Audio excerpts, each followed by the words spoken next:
The wine glass was halfway to my lips when Dad clicked on the television, and my entire world shattered into a million pieces. I'm Cora Adkins, 32 years old, and until that moment, I thought I knew everything about my family. We were gathered for our monthly Sunday dinner at my parents' house in Connecticut, the same tradition we'd kept alive since I was 12. My sister Beth sat across from me, twirling her pasta and laughing at something Mom had said about the neighbors. Everything felt normal.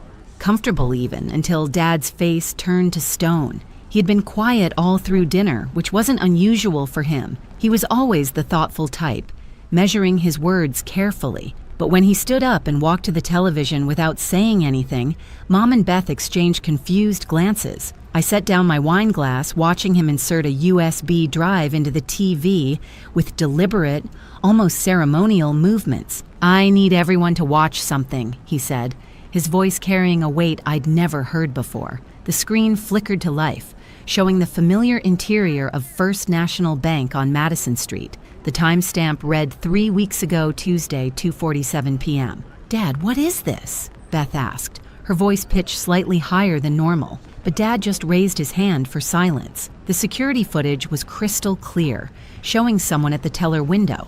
The figure wore a baseball cap and sunglasses, but something about the way they moved, the tilt of their head, the gesture of tucking hair behind their ear, made my stomach drop. The teller counted out stack after stack of $100 bills. "That's our family emergency fund," Dad said quietly. $200,000, built up over 30 years. Your grandmother's life insurance, my bonuses, everything we saved for real catastrophe. He turned to look directly at me. "The account only you were supposed to have access to, Cora. The one you promised to protect." The person on screen turned slightly, adjusting their sunglasses, and in that moment, I saw it clearly. The birthmark on the neck, the way they favored their left hand, the nervous habit of touching their earlobe. My eyes shot to Beth, who had gone completely white, her wine glass slipping from her fingers and shattering on the hardwood floor. I started to say, but the words died in my throat, because the person on that screen looked exactly like me. Same height, same build, even wearing the jacket Beth had borrowed from my closet last month.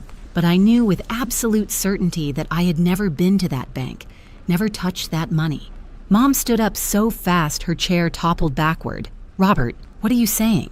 What is this?" Dad's eyes never left mine. "I'm saying someone stole our entire emergency fund. Someone who knew about it, knew the account details, knew Cora's information." He paused, and in that pause, I heard it. Sirens getting closer. "I'm saying we've been betrayed by family." Beth's hands were shaking as she bent to pick up the glass shards. "Dad, there has to be an explanation. Maybe it's not what it looks like." "It's exactly what it looks like," he said, pulling out his phone to show bank statements. 23 withdrawals over 3 weeks. Different branches, different times, but always just under the reporting limit. Professional, calculated. The doorbell rang, followed immediately by firm knocking. "Police, we need to speak with Cora Adkins." My legs felt like water. This wasn't just about money. This was about trust, about family, about everything I thought I knew crumbling around me. As I walked to the door, I caught Beth's reflection in the hallway mirror. The look on her face wasn't shock or confusion. It was guilt, pure and undeniable. "Beth," I whispered, turning back to her. "What did you do?" 3 weeks before that horrible Sunday dinner, life had seemed perfect. I'd just gotten promoted to senior accountant at Morrison & Associates. Mom had recovered fully from her hip surgery, and Beth had announced she was finally going back to school to finish her nursing degree. We were the Adkins family, stable, successful, supportive of each other no matter what.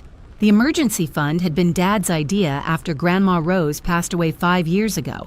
She'd left a substantial life insurance policy, and Dad, ever the pragmatist, insisted we keep it as a family safety net. "You never know when disaster might strike," he'd said, entrusting me with the account access because of my financial background. It was supposed to be our shield against catastrophe, medical emergencies, house fires, the kind of life-altering events you pray never happen. I should have noticed the signs earlier. Beth had been acting strange for about 2 months, but I'd attributed it to stress about going back to school. She'd started working extra shifts at the restaurant, claiming she needed money for textbooks.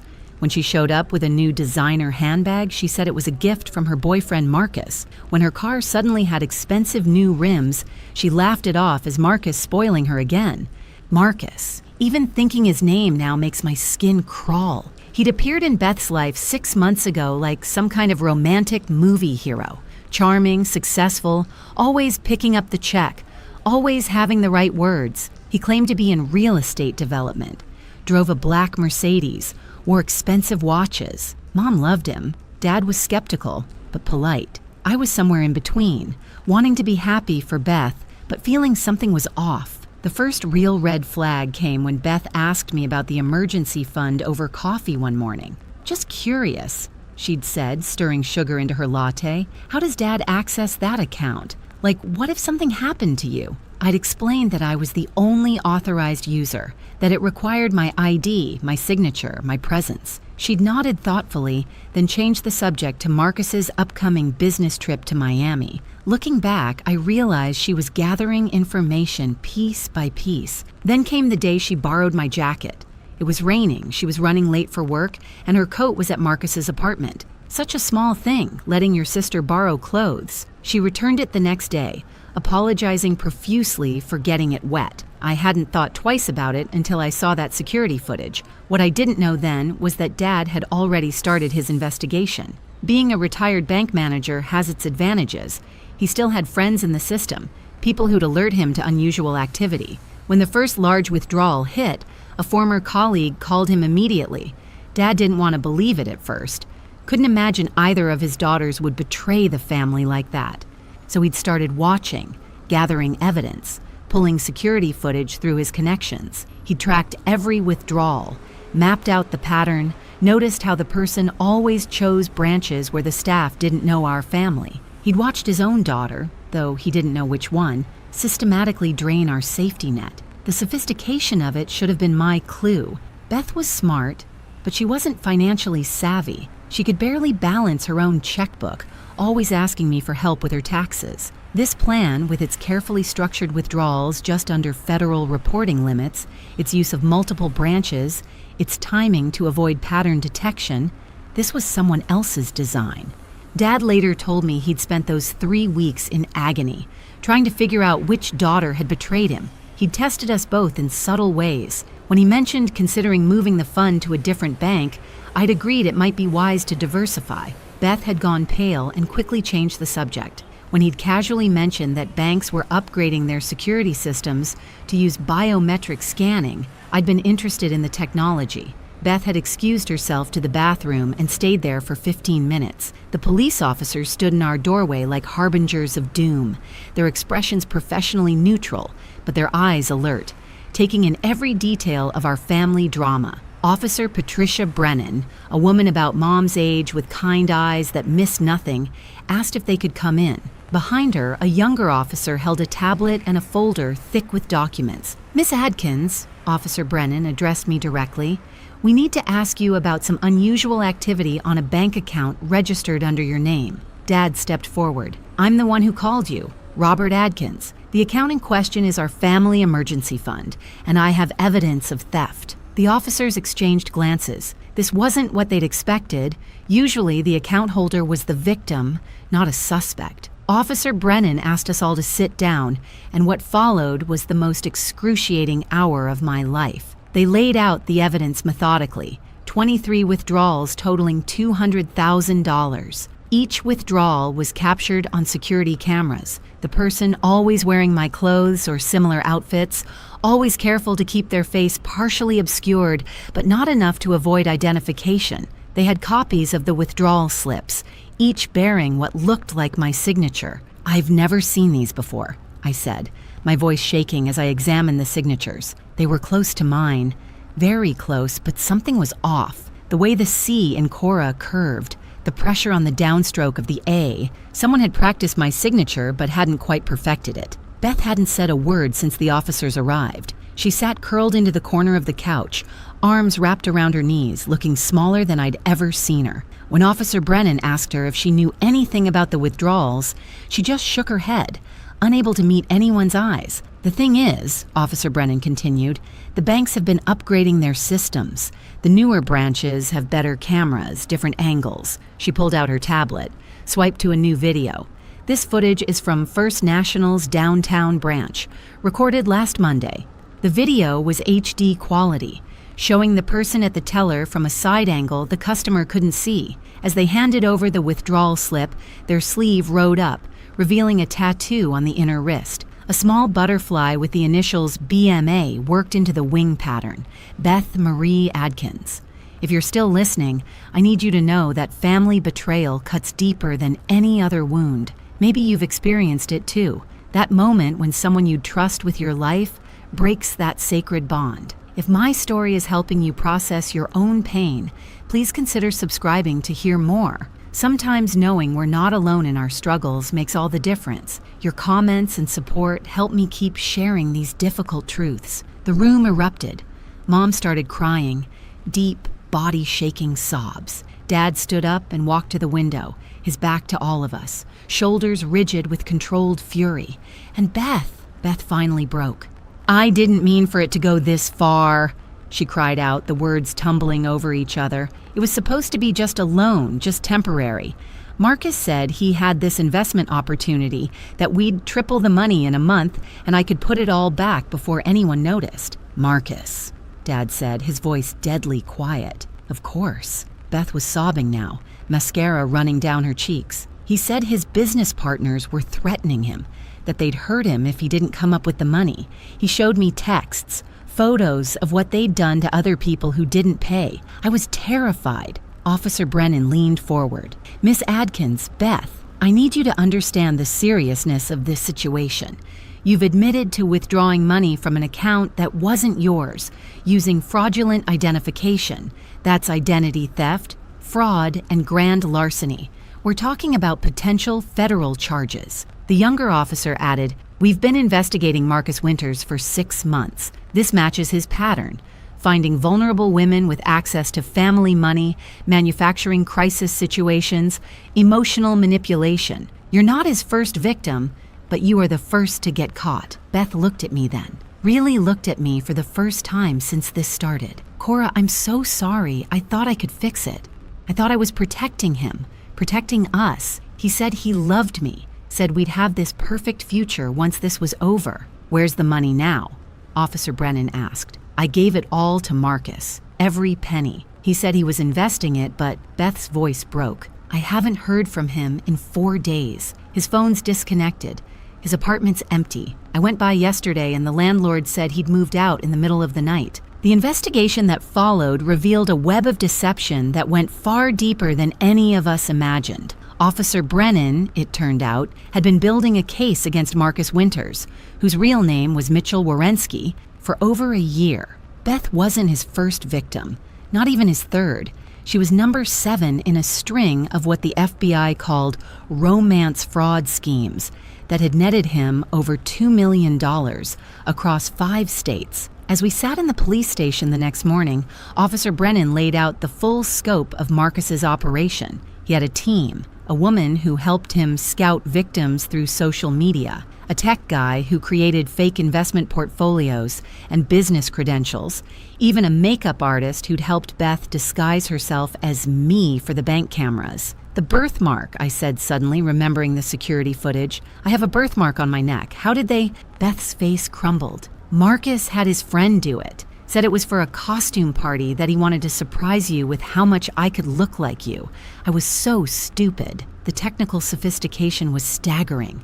They'd gathered information about me for months, my schedule, my habits, even my banking passwords through a keylogger Marcus had installed on Beth's laptop when she'd borrowed mine for homework. They knew I worked late on Tuesdays and Thursdays, that I never checked my bank statements mid-month, that I had a standing lunch date with Mom on Wednesdays that would keep me away from downtown during peak banking hours.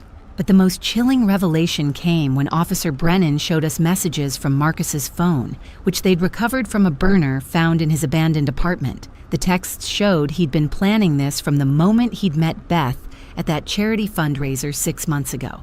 He'd known about our family's money before their first date. He'd researched us, found out about Grandma Rose's insurance policy through public probate records, identified Beth as the weak link through her social media posts about feeling inadequate next to her successful older sister. "I need to show you something," Beth said quietly, pulling out her phone with trembling hands. "I recorded some of our conversations. At first, it was because I wanted to replay them, to hear him say he loved me. But later I started feeling like something was wrong." She played a voice recording from 3 weeks ago. Marcus's smooth voice filled the room. "Baby, your sister won't even notice. She's got her big promotion, her perfect life. This is our chance to level the playing field. Don't you deserve to be happy too?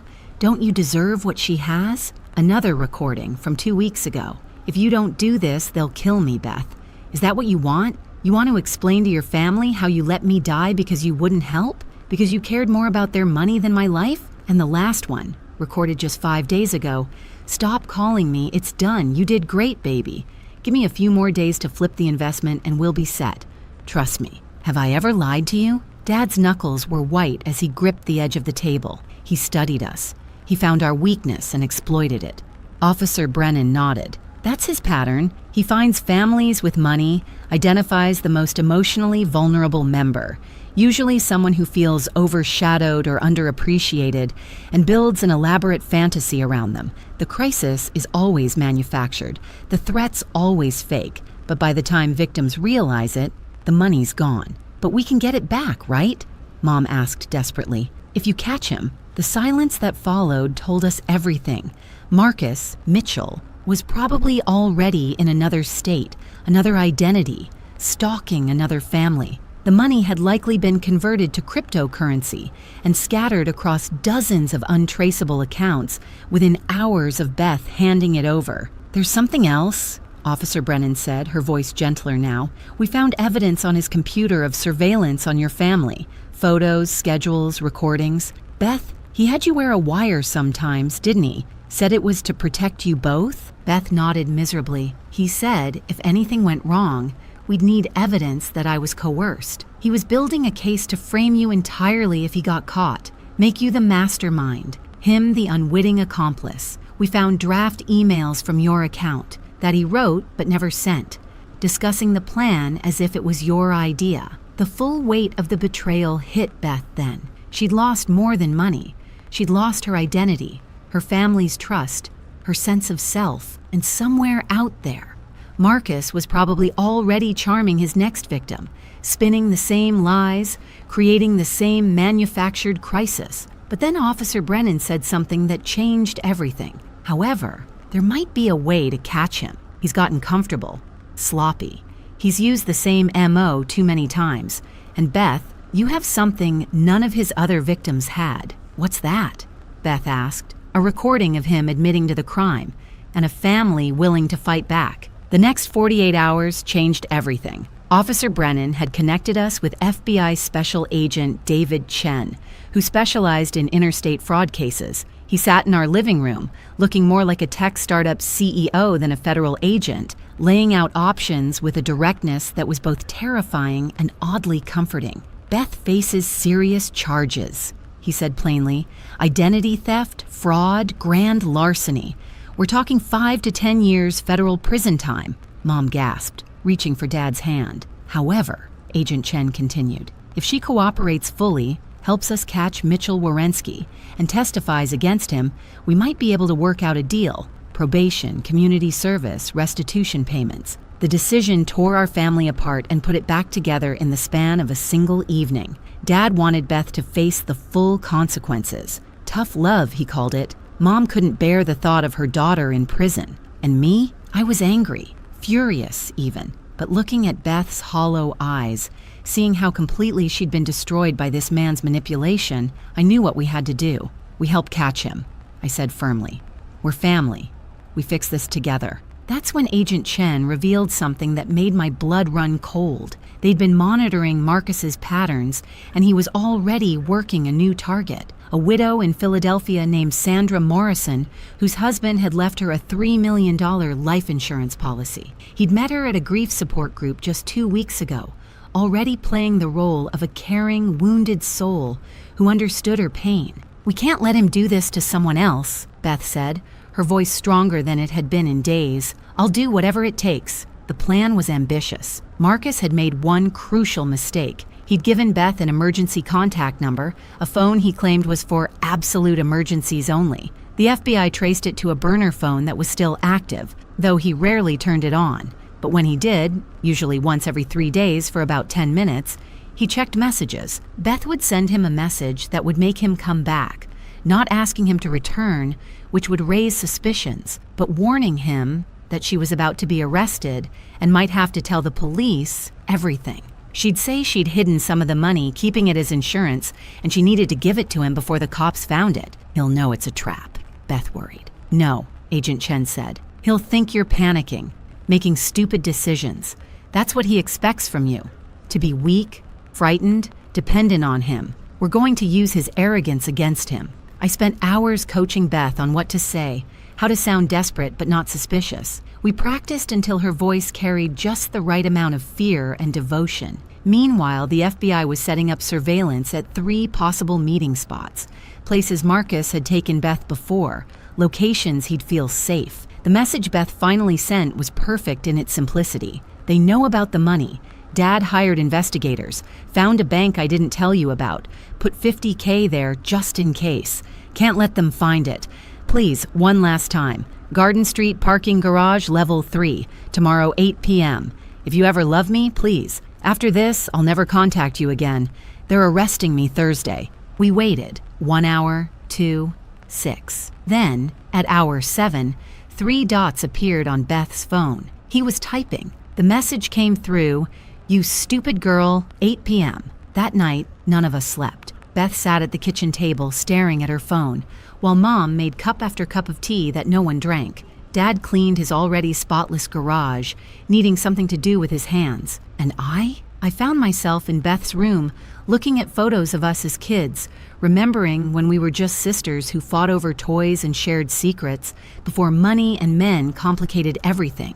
The next evening came too fast and not fast enough. Beth wore a wire, hidden in a necklace that looked like the one Marcus had given her for their 3-month anniversary. Agent Chen's team was positioned throughout the garage. I wasn't supposed to be there, but I couldn't stay away. I sat in an FBI surveillance van 2 blocks away, watching everything unfold on monitors. Marcus arrived 15 minutes early, driving a different car, a rental with Arizona plates. He'd changed his appearance too. Blonde hair, now dark, clean-shaven face, now sporting a goatee. But his walk was the same, that confident swagger that had once charmed my sister. "You look terrible," were his first words to Beth. Even through the grainy surveillance footage, I could see him scanning the garage, looking for threats. "I haven't slept since you left," Beth replied, her voice perfectly calibrated between desperate and exhausted. "Where have you been? Taking care of our future, baby. Where's the money?" Beth held up a car key. "Locker 237, 2 levels down." But Mitchell, she used his real name deliberately, watched him flinch. "I know about Philadelphia, about Sandra Morrison." His face changed then, the mask slipping. "You don't know anything. I know everything. The FBI came to me, showed me files on 6 other women, but I didn't tell them anything. I protected you, just like always." He stepped closer, and for a moment I thought he might hurt her. Agent Chen's team tensed, ready to move. But then Marcus did something unexpected. He laughed. "You really are pathetic, aren't you? You think this is love? This was business, Beth. You were a mark, a easy score with daddy issues and an inferiority complex I could exploit." "I know," Beth said quietly. "I've known for a while, but I loved you anyway. That's why I'm giving you this chance to run.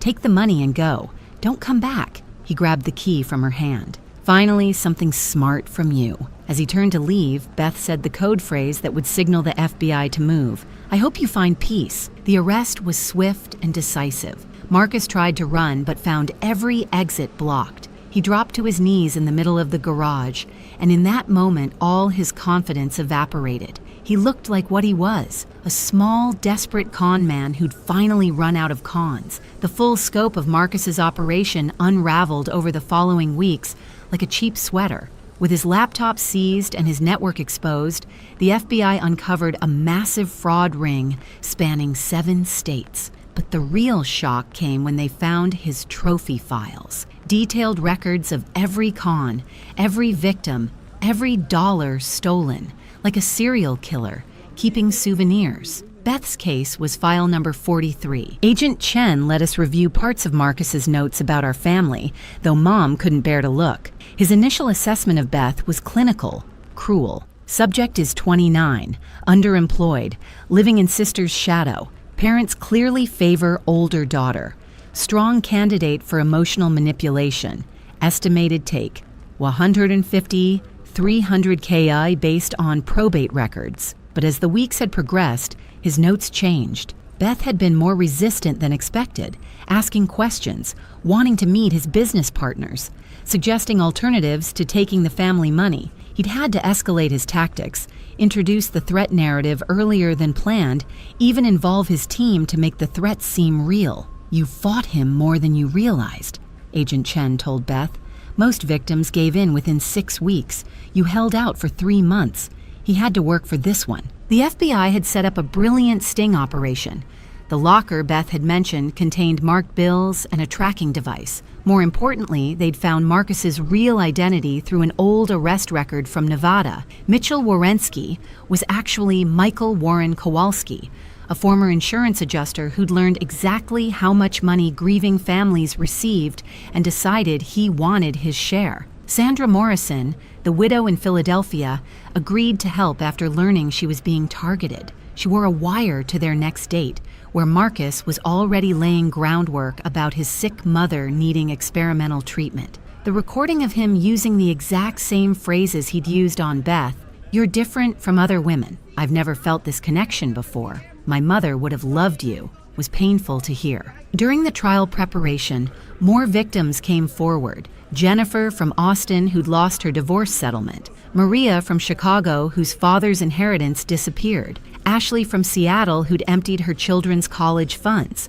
Each woman told the same story. A charming man who understood their pain, a crisis that needed immediate action, money that vanished along with him. But the most dramatic moment came when Marcus's partner, the woman who'd helped scout victims, flipped on him for immunity. Diane Frost was a former actress who'd met Marcus when he'd conned her dying grandmother. Instead of turning him in, she joined him, becoming his scout and sometime accomplice. She provided receipts, recordings, even videos of Marcus laughing about his stupid marks and planning his next score. He called it therapeutic theft, Diane testified. Said these women needed to learn they couldn't trust everyone, that he was doing them a favor by teaching them a lesson. He'd actually get angry if anyone suggested the victims were truly hurt, insisted they were all rich anyway, that they'd be fine. Our family attended every day of the trial.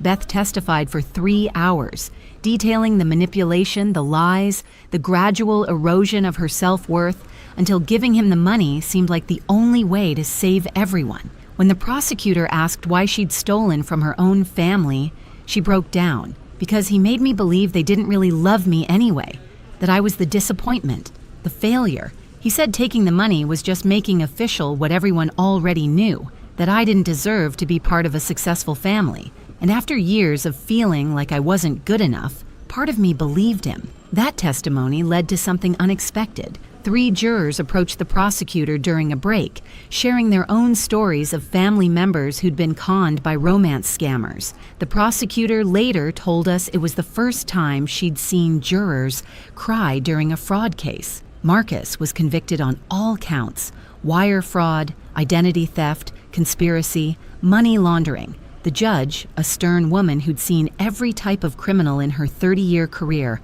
had harsh words during sentencing. Mr. Kowalski, you didn't just steal money. You stole trust, love, hope. You identified vulnerable people and exploited their deepest insecurities. You turned family members against each other.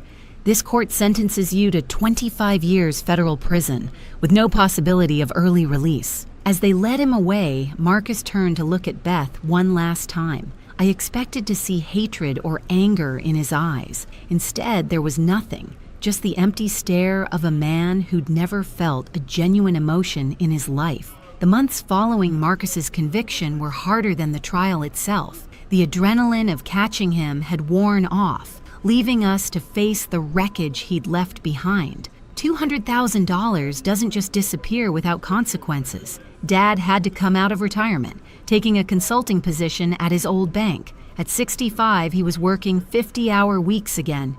His dreams of traveling with Mom indefinitely postponed. Mom sold her beloved grandmother's jewelry collection, pieces she'd planned to pass down to Beth and me. The house needed a new roof that year. That fund was gone. Mom's planned knee surgery, postponed indefinitely. Beth's legal troubles were far from over. Though the federal prosecutor had recommended leniency, the state had its own charges. She pled guilty to identity theft and fraud, receiving 5 years probation, 2,000 hours of community service, and was ordered to pay restitution, $50,000 over 10 years. Even though she'd never seen a penny of the stolen money herself, she moved back home, unable to afford her apartment. The nursing program rejected her application once her criminal record appeared on the background check. The restaurant where she'd worked fired her the day the story hit the local news. For 3 months, she couldn't find work anywhere. Who wants to hire someone convicted of stealing from their own family? The worst part was watching her disappear into herself. The confident, laughing sister I'd known was gone, replaced by someone who flinched at sudden noises and couldn't make eye contact. She started therapy, but healing from that level of manipulation takes time. Time we couldn't get back, trust that couldn't be instantly restored. Our extended family chose sides. Dad's brother called Beth a disgrace, said she should have gotten jail time. Mom's sister accused us of being too harsh, claimed we'd driven Beth into Marcus's arms by making her feel inadequate. Thanksgiving that year was just the 4 of us, eating Chinese takeout because nobody had the energy to pretend everything was normal. I struggled with my own anger. Some days I'd see Beth helping Mom with dishes, looking so broken, and my heart would ache for her. Other days, I'd remember standing in that police station being accused of theft, watching Dad's retirement disappear, and the rage would burn so hot I couldn't be in the same room as her. The turning point came in February, 5 months after the trial. I came home from work to find Beth in the garage, going through old boxes. She was holding a photo album from our childhood, birthday parties, family vacations, Christmas mornings, when the biggest worry was whether Santa would bring the right toys. "Remember this?" she asked, pointing to a picture of us at ages 8 and 11, dressed as matching witches for Halloween. "You made me be the good witch because you wanted to be the scary one. You cried because you wanted the black hat," I remembered. "And you gave it to me anyway." She traced the photo with her finger. "You always gave me what I wanted, even when it meant you went without. Maybe that's why Marcus chose me. He could see I was used to taking from you." "That's not true, Beth, isn't it? How many times did you cover my rent when I was between jobs? How many family dinners did you pay for because I forgot my wallet? I was taking from you long before Marcus showed up. He just made it official." We talked until 3 in the morning. Really talked for the first time since everything happened, about the pressure of being the responsible older sister, about the burden of being the family disappointment, about how Marcus had weaponized our insecurities against us, turning love into leverage. "I don't know how to fix this," Beth admitted. "I can't give back what I took. Not just the money, the trust, the security, Dad's retirement, your peace of mind. How do I make restitution for that?" I didn't have an answer then, but over the following weeks, Beth found her own way. She took a job at a crisis hotline, specifically working with fraud victims. She couldn't use her real name, of course, but under the alias Sarah, she spent nights talking to people who'd lost everything to scammers, using her experience to help them understand they weren't stupid or weak, just human. She started attending fraud victim support groups, first as a participant, then as a speaker. Her story, our story, became a cautionary tale that saved others. 3 women came forward saying Beth's testimony had given them the courage to report their own romance scammers. An elderly man said her speech helped him recognize the warning signs when a grandson called needing emergency money. One evening, I found her writing letters, dozens of them, all addressed to Marcus's other victims.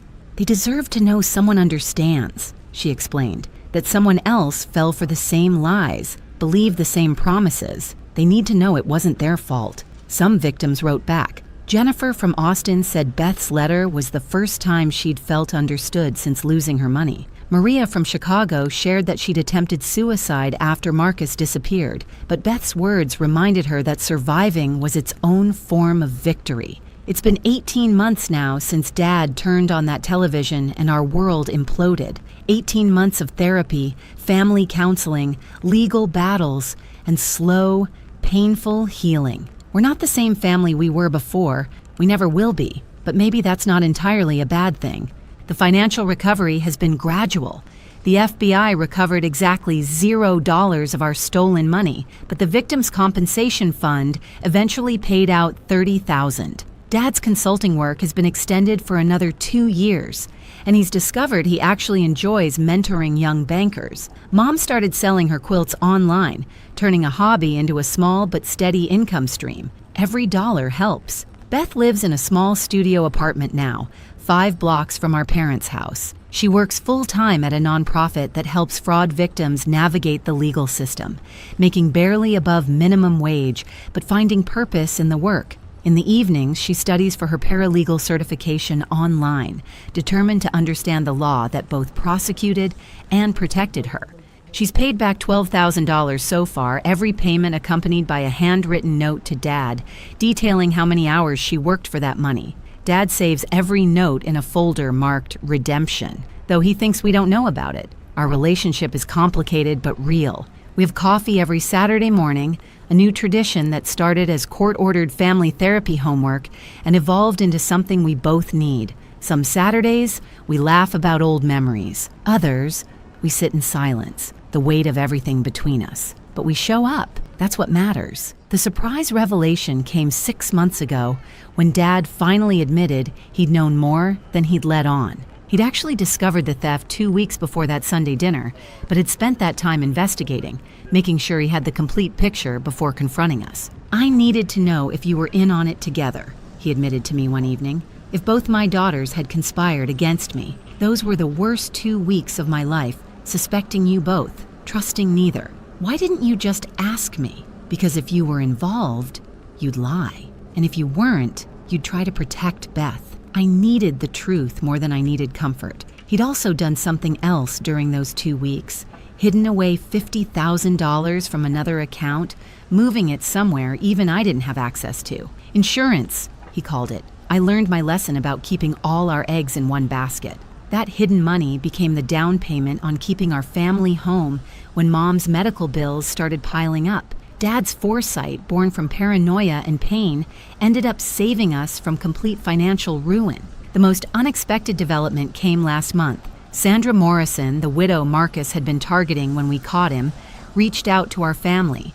She'd followed the trial, watched Beth testify, and been moved by our story. As a therapist specializing in trauma recovery, she offered to counsel Beth pro bono. "Survivors helping survivors," she called it. "Your daughter's bravery saved me from losing everything.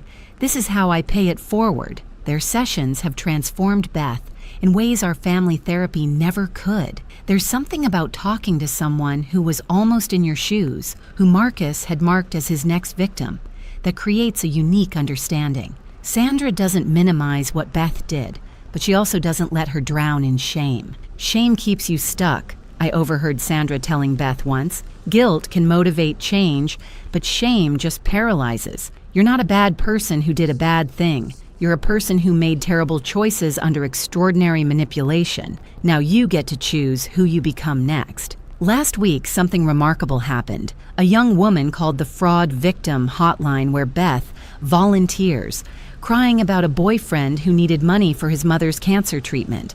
Beth recognized the pattern immediately. The urgency, the emotional manipulation, the isolation from family who wouldn't understand. Beth spent 3 hours on the phone with her, gently walking her through the red flags, sharing her own story, helping her see the truth. The next day, the woman called back. She'd confronted the boyfriend, who'd immediately disappeared. Her family's savings, $40,000, were safe. "You saved them," Beth's supervisor told her. "Your story, your pain, saved an entire family from going through what yours did." Beth called me crying after that shift, the first happy tears I'd seen from her in 2 years. "Maybe this is why it happened to me," she said.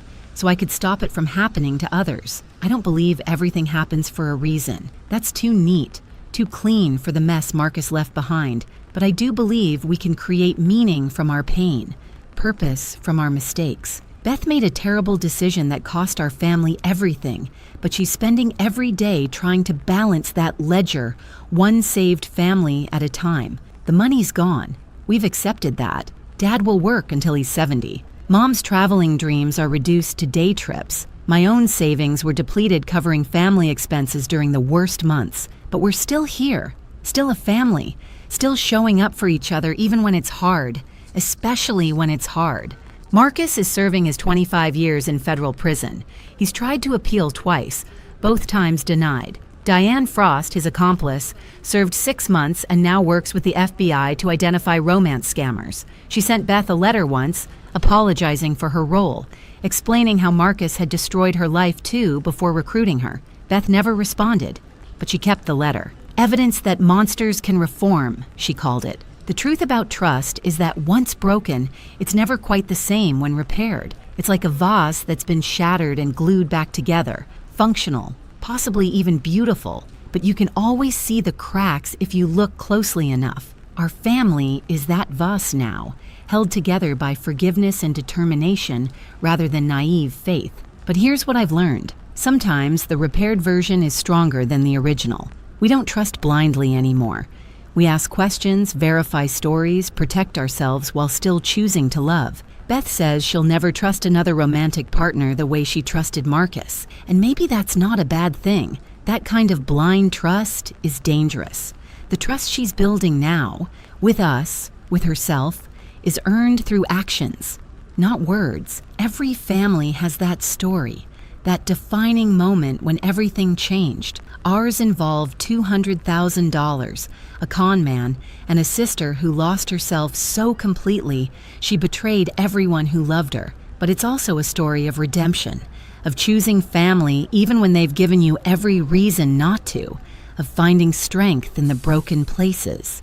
If you've made it this far in our story, you understand that family isn't just about blood or happy memories. It's about showing up when showing up is the hardest thing in the world. It's about forgiveness that doesn't erase the past, but makes room for a future. It's about learning that love and trust aren't the same thing, and you can have one while rebuilding the other. The emergency fund is gone, spent on a lesson we never wanted to learn. But we're still here, still fighting, still choosing each other every day. And maybe, in the end, that's worth more than any amount of money. Beth volunteers 4 nights a week now, has saved 7 families from scammers and counting. She'll never replace the $200,000, but she's protecting millions in other people's money. She calls it her penance. I call it her purpose. Last Sunday, we had our monthly family dinner again. Beth made her famous lasagna, Dad opened a bottle of wine he'd been saving, and Mom told embarrassing stories from our childhood. For a few hours, we were just a normal family, one that happened to have an extraordinary story of loss and redemption. As Beth was leaving, she hugged me and whispered, "Thank you for not giving up on me." I hugged her back, tighter than I had in years. That's what family does, and that's the truth. Not the Facebook perfect version of family, but the real, messy, complicated truth. We show up, we forgive, we rebuild, and we never, ever let each other fall alone again. The Adkins Family Emergency Fund is being rebuilt now. $10 here, $20 there. It'll take years to get back to where we were. But this time, it's in 3 different banks, with 2 signatures required and regular audits. We learned our lesson the hardest way possible. Trust, but verify. Love, but protect yourself. And when family fails you, when they break your heart and empty your accounts and shatter your faith in humanity, you have a choice. You can let it destroy you, or you can let it transform you. We chose transformation. Every single day, we choose it again.